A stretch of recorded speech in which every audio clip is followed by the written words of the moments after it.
অবশেষে বহু প্রতীক্ষিত বিধানসভা ভোট আমাদের দরজায় কড়া নাড়ছে। 2011 সালে ভালো রাখার স্বপ্ন দেখিয়ে, পরিবর্তনের আশা দেখিয়ে ক্ষমতায় আসেন মমতা বন্দ্যোপাধ্যায়। মমতা ব্যানার্জি ঈশ্বরের নামে শপথ করিতেছি যে বিধি দ্বারা স্থাপিত ভারতবর্ষের সংবিধানের প্রতি আমি অকপট শ্রদ্ধা ও নিষ্ঠা পোষণ করিব। আজ 2026 সাল, প্রায় 15টা বছর কেটে যাওয়ার পরে বাঙালির কি উন্নতি হয়েছে তা খালি চোখে দেখা না গেলেও কিছু কিছু বাঙালির মমতা বন্দ্যোপাধ্যায়ের হাত ধরে যে উন্নতি হয়েছে তা একটা অন্ধ দেখতে পায়। সব क्या देखना पड़ रहा है, अच्छा है मैं अंधा हूं। এই ধরুন অনুব্রত মণ্ডল, ধরুন পার্থ চ্যাটার্জি, পুরো অধিকারী পরিবার, অভিষেক বন্দ্যোপাধ্যায় এবং এই লিস্ট অনেক লম্বা। এদিকে বিধানসভার প্রার্থী তালিকা প্রায় সমস্ত দলগুলি বের করে ফেলেছে। অনেক নতুন নতুন উজ্জ্বল মুখ তারা সামনে উঠে এসছে, বিশেষ করে তৃণমূল কংগ্রেসের দিক থেকে। এই দলের পুরনো কারিগরদের তাদের খাওয়া কমপ্লিট, এবারে নতুন ফ্রেশ ব্যাচকে মমতা বন্দ্যোপাধ্যায় সুযোগ করে দিয়েছে তাদের পেট মোটা করার লাইসেন্স তাদের হাতে তুলে দিয়েছে। এই ধরুন না, তৃণমূলের যেমন নোয়াপাড়ার প্রার্থী, যুব সমাজের আইকন তৃণাঙ্কুর ভট্টাচার্য। কে এই তৃণাঙ্কুর ভট্টাচার্য? মমতা বন্দ্যোপাধ্যায়ের পুলিশ, মমতা বন্দ্যোপাধ্যায়ের তৈরি করা সিআইডি, কোনো বাইরের সিবিআই কিংবা ইডি নয়। তারা তদন্তে বের করেছে যে জিটিএতে শিক্ষা দুর্নীতির সাথে তৃণাঙ্কুর ভট্টাচার্য জড়িত, এবং এটা জানার পরেও সততার প্রতীক মমতা বন্দ্যোপাধ্যায় তিনি তৃণাঙ্কুর ভট্টাচার্যের হাতে একটা টিকিট তুলে দিলেন।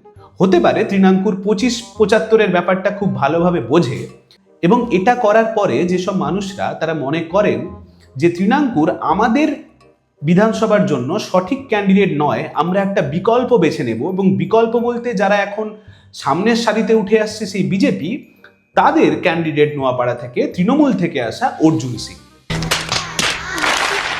এই অর্জুন সিং এর বিরুদ্ধেই বিজেপির কর্মীরা কয়েক মাস আগে বিজেপি কর্মীদের খুনের দায় তার উপর ঠেলে দেওয়া হতো।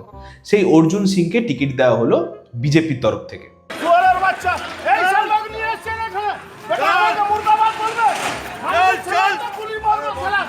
আবার অর্জুন সিং এসবের থেকে এক কাট। তিনি মনে করেন পশ্চিমবঙ্গে বিজেপি তৃণমূলের একমাত্র বিকল্প, কারণ 2024 সালে ওনাকে তৃণমূল টিকিট দেয়নি। উনি মনে করেন বিজেপি পশ্চিমবঙ্গে তৃণমূলের বিকল্প, কারণ 2026 সালে বিজেপি ওনাকে বিধানসভা যাওয়ার টিকিট দিচ্ছে। এই অর্জুন সিং, যিনি কয়েক বছর আগে স্কুলে স্কুলে বোম মারতেন, সেই অর্জুন সিং আজকে ছেলে মেয়েদের হাতে বোম নয়, বন্দুক নয়, তাদের হাতে পেন পেন্সিল তুলে দেওয়ার প্রতিজ্ঞা করছেন। আবার ধরুন নন্দীগ্রামের কথা। নন্দীগ্রামে তৃণমূলের প্রার্থী পবিত্র কর, যিনি কাল অবধি বিজেপি ছিলেন, আর নন্দীগ্রামে বিজেপির প্রার্থী শুভেন্দু অধিকারী, যিনি 2020 সাল অবধি তৃণমূল ছিলেন। এই পবিত্র কর সকালে তৃণমূলের ঝান্ডা হাতে তুলে নিল, এবং দুপুরবেলা তৃণমূল তার হাতে বিধানসভায় লড়াই করার টিকিট তুলে দিল। এত তাড়াতাড়ি টিকিট আপনি বাসে উঠলে কন্ডাক্টরও আপনার হাতে তুলে দেবে না, যতটা এই প্রার্থী আদান প্রদান, প্রার্থী সিলেকশনের সময় তাদের হাতে টিকিট তুলে দেওয়া হয়। আপনি তৃণমূলের হাই ভোল্টেজ কয়েকটা প্রার্থীর নাম করুন, ধরুন কুণাল ঘোষ, ধরুন ফিরহাদ হাকিম, ধরুন জ্যোতিপ্রিয় মল্লিক। এই লিস্ট লম্বা, দেখবেন এদের প্রত্যেকে কোনো না কোনো সময় তাদের জীবনের অনেকটা অংশ জেলে কাটিয়ে এসছে। এখন তারা বিধানসভায় কাটাবেন আমার আপনার সমস্যাগুলো নাকি বিধানসভা অবধি পৌঁছে নিয়ে যাবেন। এরা আমাদের রাজ্যে আমাদের প্রতিনিধি হয়ে, বাঙালির প্রতিনিধি হয়ে বিধানসভায় যাবে। আবার ওপাশে আমরাই তৃণমূলের বিকল্প বলা বিজেপির দল প্রায় তৃণমূল থেকে আসা অর্ধেক নেতাদের নিয়ে একটা মিনি তৃণমূল হয়ে গেছে। সজল ঘোষ, রুদ্রনীল ঘোষ, শুভেন্দু অধিকারী, দিব্যেন্দু অধিকারী, তাপস রায়, আমি বলতে বলতে হাঁপিয়ে যাব, কিন্তু এই লিস্ট শেষ হবে না। এদের এক দলের নেতাদের মধ্যে হাঁপানি শুরু হলে, এবং হাঁপানিগুলো হয় টিকিট না পাওয়ার জন্য, হাঁপানি শুরু হলে, নিঃশ্বাস আটকে যাওয়া শুরু হলে অন্য একজন দল অক্সিজেন সিলিন্ডার নিয়ে পৌঁছে যায়, তাদেরকে বিধানসভার টিকিট হাতে তুলে দেওয়া হয়। একদম made for each other case. তারপরে কোটি কোটি টাকা ব্যয় করে আমাকে আপনাকে বোঝানো হয় যে তৃণমূলই বিজেপির বিকল্প আর বিজেপি তৃণমূলের বিকল্প। 2026 সালের জানুয়ারি মাসে এক মাসে 6 কোটি টাকা ব্যয় করেছে তৃণমূল কংগ্রেস, এটা বোঝানোর জন্য যে আমাদের লড়াইটা বিজেপির সাথে। এবং একই জিনিস, প্রায় একই অ্যামাউন্ট বিজেপি রাজ্যে খরচ করেছে এক মাসে, এটা বোঝানোর জন্য যে পশ্চিমবঙ্গে বিজেপি আপনাদের বিকল্প।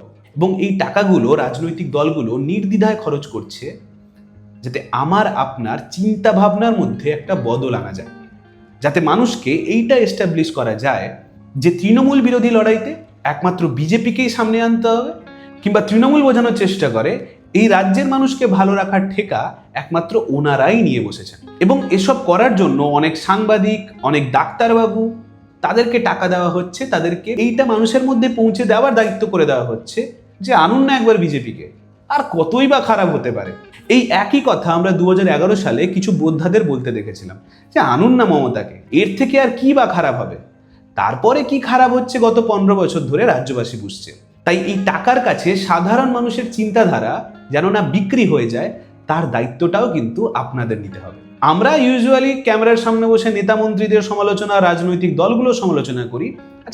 আজকে আমরা নিজেদের একটু সমালোচনা করি, আমরা নিজেরা বুঝি আমরা কোথায় ভুল করছি। আপনি যদি আপনার ভবিষ্যৎকে আর্থিকভাবে সুরক্ষিত করতে চান, তাহলে আজকের দিনে শেয়ার মার্কেটে বিনিয়োগ করাটা খুব গুরুত্বপূর্ণ। বর্তমান সময়ে মার্কেট উপরে যাক কিংবা মার্কেট পড়ে যাক, দুই পরিস্থিতিতেই আপনি টাকা ইনকাম করতে পারেন। ফিউচার্স এন্ড অপশন ট্রেডিংস এর মাধ্যমে আপনি অল্প সময় উপার্জন করতে পারেন, কিন্তু কিভাবে? আর সেই কারণেই আমি আপনাদের সামনে খুব সহজ একটা অ্যাপের কথা বলছি, যার নাম মার্কেট উল্ফ। মার্কেট উল্ফ এক্সপার্টরা আপনাকে সঠিক সিদ্ধান্ত নিতে এবং শেয়ার মার্কেট বুঝতে সাহায্য করবে। এটি একটি সেবি রেজিস্টার্ড প্ল্যাটফর্ম, আর এর সবচেয়ে ভালো দিক, আপনি মাত্র 99 টাকায় ফি দিয়ে লাইফ টাইম এটি ব্যবহার করতে পারেন। এর আর কোনো বার্ষিক বা কোনো লুকোনো খরচ নেই। চলুন এবার দেখে নেওয়া যাক এই অ্যাপটা ইনভেস্টমেন্টের জন্য কেন পারফেক্ট। দেখুন, আমি এখানে লগ ইন করলাম। এখন আমি শুধু ফলো ট্রেডে গিয়ে ক্লিক করে ট্রেড প্লেস করলাম। এখন আমার ট্রেড শুরু হয়ে গেছে। এই ফলো ট্রেন্ড ফিচারটি আপনাকে রিয়েল টাইম ট্রেড দেখায়, যেখানে মানুষ প্রফিট অলরেডি করে ফেলেছে, এবং আপনি সেই প্রফিটেবল ট্রেডগুলোকে একটা ট্যাপেই প্লেস করতে পারবেন। এবং সব থেকে ভালো দিক, এখানে খুব অল্প ইনভেস্টমেন্ট দিয়ে আপনি আপনার ট্রেডিং স্টার্ট করতে পারেন। আর যারা একটু বড় ক্ষতির ভয় নিয়ে চিন্তিত, তাদের জন্য এখানে আছে ইনবিল্ট স্টপ লস ফিচার। এটা অটোমেটিক্যালি আপনার ট্রেড বন্ধ করে দেবে, যাতে এর থেকে বেশি আর ক্ষতি আপনার না হয়। দেখুন, প্রফিট ট্রেন্ড অনুযায়ী বাড়ছিল। আমি স্টপ ট্রেডে ক্লিক করলাম এবং সঙ্গে সঙ্গে 1971 টাকা প্রফিট বুক করে ফেললাম। এখানে শুধু টাকা দিয়ে নয়, আপনি gold, silver, natural gas, crude oil এগুলো দিয়েও ট্রেড করতে পারেন। ট্রেড করার সময় সকাল 9টা থেকে রাত্রি 12টা অবধি। মার্কেট উল্ফ অ্যাপটি আপনাকে ট্রেডিংয়ে প্রত্যেকটা স্টেপে সাহায্য করতে পারে, এবং এর জন্য মার্কেট উল্ফ থেকে আপনাদের সেবি রেজিস্টার্ড অ্যানালিস্ট টিম আপনাকে রোজ ফ্রিতে ট্রেডের আইডিয়া দেবে। দেখুন, তাদের ইউজাররা একদিনে 15,239, এক মাসে 70,468 এবং গত এক বছরে 5,03,940 টাকা প্রফিট বুক করে ফেলেছে। এবং এখানে লাভের উপরে মার্কেট উল্ফ কোনো কমিশন চার্জ করে না। মার্কেট উল্ফ অ্যাপটি ইতিমধ্যে 20 লক্ষ মানুষ ডাউনলোড করে নিয়েছে, এবং সারা ভারতে মানুষজন আর্থিকভাবে সুরক্ষিত হওয়ার জন্য এই অ্যাপটিকে ব্যবহার করে চলেছে। ডেসক্রিপশন বক্স এবং পিন কমেন্টে মার্কেট উল্ফের লিঙ্ক দেওয়া রইল, আপনারা ডেফিনেটলি একবার গিয়ে চেক আউট করতে পারেন। এই ধরুন, আজ থেকে 3-4 বছর আগে যাদের জয় শ্রীরাম বলায় আপত্তি ছিল, যাদের হিন্দু হওয়াতে আপত্তি ছিল, তারা আজকে বিজেপির থেকে টিকিট পাওয়ার পরেই কেমন একটা হিন্দু বীর হয়ে গেল। তারা মনে করলো পৃথিবীর 10 কোটি দেবতা, দেব দেবী, তাদের দায়িত্ব, তাদের রক্ষা করার দায়িত্ব এখন নাকি তাদের কাঁধে এসে পড়েছে। হিন্দুদের রক্ষা করার দায়িত্ব, পশ্চিমবাংলায় হিন্দুদের রক্ষা করার দায়িত্ব এখন তাদের উপর এসে পড়েছে। আবার উল্টো দিকে যারা বিজেপিতে টিকিট না পেয়ে তৃণমূলে এসেছে, তারা আজকাল জয় শ্রীরাম বলতেই ভুলে যাচ্ছে। এখানে যারা বিজেপি সমর্থকরা আছেন, তারা বলবেন, আরে এতে অসুবিধা কি, কাল অবধি সে বুঝতে পারেনি, আজকে সে তার ধর্মের পক্ষ নিচ্ছে, তাতে অসুবিধা কি। আবার এই ভিডিও যারা তৃণমূল সমর্থকরা দেখছেন, তারা মনে করবেন কাল অবধি সে অন্ধ নেশায় মত্ত হয়েছিল, আজকে মমতা বন্দ্যোপাধ্যায়ের নেতৃত্বে সেকুলারিজমের পথে সে এগোচ্ছে। কাল অবধি সে জয় শ্রীরাম বলছিল, তাতে আমার কোনো আপত্তি নেই, আজকে যেন ইফতারে গিয়ে মুসলিম ভাই বোনের সাথে গিয়ে রোজাটা ভাঙতে পারে। আপনি যদি বিজেপির সমর্থক হন, আপনি ততক্ষণ ফিরাদ হাকিমের স্যান্ডো গেঞ্জি পরা, ঘুষ খাওয়া ভিডিওটা দেখে আনন্দে আত্মহারা হয়ে যাবেন, যতক্ষণ না আপনাকে আপনার নেতার কাগজে মুড়ে টাকা খাওয়ার ভিডিওটা দেখানো হয়। শুভেন্দু অধিকারী, আরে টাকা তো হাতড়ে নিয়েছে, শুভেন্দু অধিকারী নিজে হাতে টাকা নিয়েছে, এত বড় বড় ডায়লগ দিচ্ছে, কি বলবে? এখন আমি যেটা বললাম, আমি এখন তৃণমূলে ছিলাম বলে এমনি এমনি খেতাম, আর এখন আমি সাধু সন্ন্যাসী হয়ে গেছি। এবার আমাকে রেগে উত্তপ্ত হয়ে আপনি বলতেই পারেন, আরে শুভেন্দু অধিকারী চুরি করেছে, প্রমাণ আছে, তাহলে অ্যারেস্ট করুক। অ্যারেস্ট করছে না কেন? আচ্ছা, অ্যারেস্ট তো অভিষেক বন্দ্যোপাধ্যায় হচ্ছে না, তার মানে কি এক পাশে বর্তমানে চুরি করে যাওয়া তৃণমূল, আরেক পাশে একটা সময় চুরি করা তৃণমূল কংগ্রেসের নেতারা, তারা যখন একে অপরের বিরুদ্ধে লড়াই করছে আর দুটো দলের সমর্থক নিজের দলের কাজটাকে জাস্টিফাই করে যাচ্ছে, অর্থাৎ ওভারঅল পশ্চিমবঙ্গে চুরি দুর্নীতিটাকে কোনো না কোনোভাবে আমরা সমর্থকরাই নর্মালাইজ করে দিচ্ছি। আরে নেতা মানে চুরি করবে, এটাই নর্মাল হয়ে যাচ্ছে আমাদের কাছে। এবং অনেকে এই চুরি দুর্নীতিটা যেন ইস্যু না হয়ে যায়, চুরি দুর্নীতি নিয়ে যেন মানুষ কথা না বলে, তার জন্য ধর্মকে আশ্রয় করে নিচ্ছে। আপনি দুটো দলের যে কোনো নেতাকে দেখবেন, যদি আপনি বিজেপির কোনো নেতাকে দেখেন, তাদেরকে সবসময় মাথায় একটা গেরুয়া টিকা পরে ঘুরতে হয়, গলায় একটা গেরুয়া ফেটটি পরে বা একটা গলায় গেরুয়া গামছা লাগিয়ে রাস্তায় ঘুরতে হয়, যাতে রাস্তায় দেখলে মানুষ ওর চুরিটাকে ইগনোর করে ও হিন্দুদের রক্ষা করতে রাস্তায় বেরিয়েছে, এই ইমেজটাই সামনে আনা যায়। Stake in this subject. You wanted, okay. Yes, एक स्टेक होना चाहिए क्योंकि ये भी इश्यूज है। नहीं, मेरा कोई बंदा, मैं बोल दूंगा इसके नाम पे मुझे स्टेक चाहिए। এবারে আমার কাছে আপনি প্রশ্ন করতেই পারেন, তাহলে বিকল্প কি? বাম, যে বাম ভোট কেটে তৃণমূলের মতো দলকে বারবার ক্ষমতায় আসতে সাহায্য করছে, সেই দলকে ভোট দেব। সেই দলকে তাহলে ভোট না দিয়ে ডাইরেক্ট তৃণমূলকে ভোট দিতে বলুন। এসব প্রশ্ন আমার দিকে আসতেই পারে। এখানে কয়েকটা বিষয় নিয়ে কথা বলা দরকার। আপনি আপনার বিকল্প তাদের বেছে নেবেন যাদের গায়ে চুরি দুর্নীতির কোনো দাগ নেই, যাদেরকে বিধানসভায় গিয়ে বলতে হবে না আমি তুলসী মঞ্চের দিকে মাথা করে ঘুমাই, তাই আমি হিন্দু, তাই আমি আপনার থেকে বড় হিন্দু, আমাকে ভোট দিন। কিংবা তাদেরকে বিধানসভায় গিয়ে এটা বলতে হবে না আমি মুসলিম সমাজের জন্য একটা বাবরি মসজিদ করছি, তাই আমাকে ভোট দিন। এই সব ন্যারেটিভের বাইরে যারা আপনার বাড়ির ছেলেমেয়ের ভবিষ্যতের কথা ভাববে, যারা আপনার বাংলাকে সুরক্ষিত করার কথা বলবে, যারা রাস্তাঘাট, স্কুল, কলেজ এবং রাজনীতিতে নীতির কথা বলবে, তারাই আপনার বিকল্প হোক। একঝাঁক নতুন তরুণ তরুণীরাই এই বাংলাকে আবার নতুন করে ঢেলে সাজাতে পারে। রাজনীতিতে, বাংলার রাজনীতিতে যে কালো অধ্যায় আমরা দেখেছি, সে দাগকে মুছতে আমাদের বিকল্প এই ছেলেমেয়েরা হয়ে উঠুক। আগামী দিনে যাদের হাতে বাংলা থাকলে আপনি সুরক্ষিত থাকবেন, তারাই আপনার বিকল্প হয়ে উঠুক। আমি একটা এক্সাম্পল দিয়ে আপনাকে বোঝাই। ধরুন আপনার বাড়িতে একটা ছোট্ট সন্তান রয়েছে এবং তার শিক্ষার জন্য, তার পড়াশুনোর জন্য, তাকে মানুষ করার জন্য আপনার একটা গৃহ শিক্ষক প্রয়োজন। এবং আপনাকে আমি 3টে অপশান দিলাম, এই 3টে অপশান থেকে একজনকে আপনাকে বেছে নিতে হবে, যার হাতে আপনি আপনার ছেলে মেয়ের ভবিষ্যৎটাকে সুরক্ষিত দেখতে পান। 1, তৃণমূল কংগ্রেসের দেবাংশু ভট্টাচার্য, তৃণাঙ্কুর ভট্টাচার্য, সায়নী ঘোষ ইত্যাদি ইত্যাদি। 2, বিজেপির তরুণ নেতা, ধরুন তরুণজ্যোতি তিওয়ারি, সন্তু পান ইত্যাদি ইত্যাদি। কিংবা সিপিআইএম এর পক্ষ থেকে দীপশিতা ধর, সৃজন ভট্টাচার্য, শতরূপ ঘোষ। আপনি চোখ বন্ধ করে আপনার ছেলে মেয়ের ভবিষ্যৎ যাদের হাতে সুরক্ষিত দেখতে পান, যদি আপনি এই 3টে দলের ছেলে মেয়েদের একজনের মধ্যেও আপনার ছেলে মেয়ের ভবিষ্যৎকে সুরক্ষিত দেখতে পান, আপনার সন্তানের দায়িত্ব তাদের উপর তুলে দিতে পারবেন, তাহলে আপনি এই বাংলার দায়িত্ব বিশ্বাস করি তাদের উপরেই তুলে দিতে পারবেন, যদি এই বাংলাকে আপনি আপনার সন্তানের মতোই ভালোবাসেন। আর এরাই হবে আপনার বিকল্প। বিকল্প তারা নয়, যখন আমি দেখি ভবানীপুরে মমতা বন্দ্যোপাধ্যায় ঈদের দিন এ মসজিদ থেকে সে মসজিদে চরকির মতো ঘোরাফেরা করছেন, কিংবা তারই বিরোধী প্রার্থী শুভেন্দু অধিকারী সেই ঈদের দিন মন্দিরে মন্দিরে পেন্ডুলামের মতো এপাশ ওপাশ হচ্ছেন মাথায় একটা ঝুড়ি নিয়ে, অথচ সেই বিধানসভা কেন্দ্র ভবানীপুরে কয়েক বছর ধরে গোটা 10 স্কুল ছাত্রছাত্রীর অভাবে বন্ধ আছে। কোনোটায় ছাত্রছাত্রীর অভাবে, কোনোটায় শিক্ষকের অভাবে। সেই বিষয় নিয়ে দুজনের একজনও একটা টু শব্দ করেনি।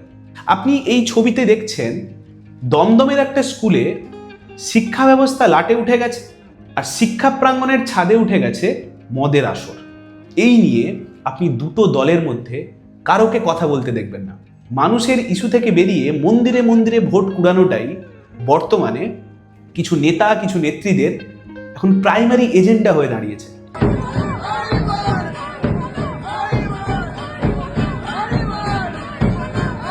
তাই বলে কেউ একদম মানুষের ইস্যু নিয়ে মানুষের কাছে পৌঁছায় না, এটা বলাটাও ভুল হবে।